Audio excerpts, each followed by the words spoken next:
उत्तर प्रदेश की राजधानी लखनऊ से सामने आई यह कहानी किसी फिल्मी पटकथा से कम नहीं है, लेकिन इसकी हकीकत ने एक पूरे परिवार की जिंदगी को तहस नहस करके रख दिया। अमीनाबाद की रहने वाली अमीना खातून और भोपाल के युवक अमान के प्रेम प्रसंग ने रिश्तों, भरोसे और कानून तीनों को कटघरे में खड़ा कर दिया।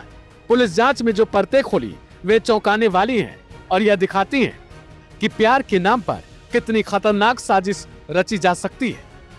पुलिस के मुताबिक आमीना और अमान की मुलाकात साल 2022 में इंस्टाग्राम के जरिए हुई थी। धीरे धीरे बातचीत बढ़ी और दोनों एक रिश्ते में आ गए।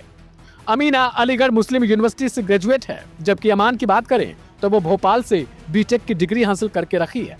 अमीना की शादी वसीफ से हुई थी, जो खुद भी बीटेक डिग्रीधारी है, लेकिन वह किसी कॉर्पोरेट नौकरी के बजाय अमीनाबाद में अपने परिवार का कारोबार, जो करीब 80 साल पुराना है, डेयरी और स्टेशनरी का, उसे संभाल रहा था। पुलिस जांच में सामने आया कि अमीना और अमान के रिश्ते में सबसे बड़ी रुकावट अमीना का पति वासिफ था। इस रुकावट को हटाने के लिए दोनों ने मिलकर एक खतरनाक साजिश रच डाली। करीब 2 महीने पहले वासिफ की थार गाड़ी में बीफ मिलने का मामला सामने आया, जो देखते ही देखते पूरे प्रदेश में फैल गया। बजरंग दल से मिली सूचना के बाद पुलिस ने कार्रवाई की और वासिफ को गिरफ्तार कर जेल भेज दिया था। वह लगभग 1 महीने तक जेल में रहा। उस वक्त किसी को अंदाजा नहीं था कि इसके पीछे की कहानी इतनी गहरी और साजिश से भरी हुई हो सकती है। अब पुलिस जांच में बड़ा खुलासा हुआ। पुलिस के मुताबिक अमीना ने खुद अपनी थार गाड़ी की चाबियां अपने प्रेमी अमान को दी थी और उसी ने गाड़ी में बीफ रख दिया। उसका मकसद साफ था, वासिफ को कानूनी पचड़े में फंसाना और उसे रास्ते से हटाना। साजिश यही नहीं रुकती। 14 जनवरी को काकोरी इलाके में उस वक्त हंगामा मचा जब एक लोडर ट्रक में बीफ बरामद हुआ। यह लोडर पोर्टर ऐप के जरिए बुक किया गया था। ड्राइवर को पूछताछ के बाद छोड़ दिया गया, लेकिन जांच में जो तथ्य सामने आए उसने सबको हैरान कर दिया। पुलिस के मुताबिक यह लोडर वासिफ के मोबाइल नंबर से बुक किया गया था, लेकिन बुकिंग खुद वासिफ ने नहीं की, बल्कि उसकी पत्नी अमीना ने चुपके से की थी।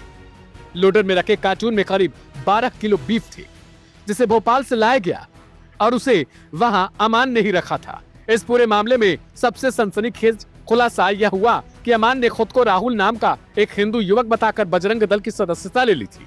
बताया जा रहा है कि उसने 2000 रुपए देकर सदस्यता ली और इंस्टाग्राम के जरिए लखनऊ में बजरंग दल के एक कार्यकर्ता से संपर्क कर लिया। इसी फर्जी पहचान के जरिए उसने थार और लोडर दोनों मामलों की जानकारी बजरंग दल तक पहुंचाई थी। इतना ही नहीं, अमान ने रामेश्वर के नाम पर रजिस्टर्ड एक फर्जी सिम कार्ड का भी इस्तेमाल किया।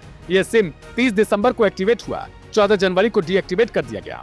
पूरी साजिश का पर्दाफाश होने के बाद पुलिस ने अमान को गिरफ्तार कर लिया। अमीना की भूमिका भी पूरी तरीके से सामने आ चुकी है और पुलिस का कहना है कि उसे जल्द हिरासत में लिया जाएगा। इस मामले में उस वक्त और विवाद खड़ा हो गया जब हाईकोर्ट परिसर से अमीना को पकड़ने की कोशिश की गई।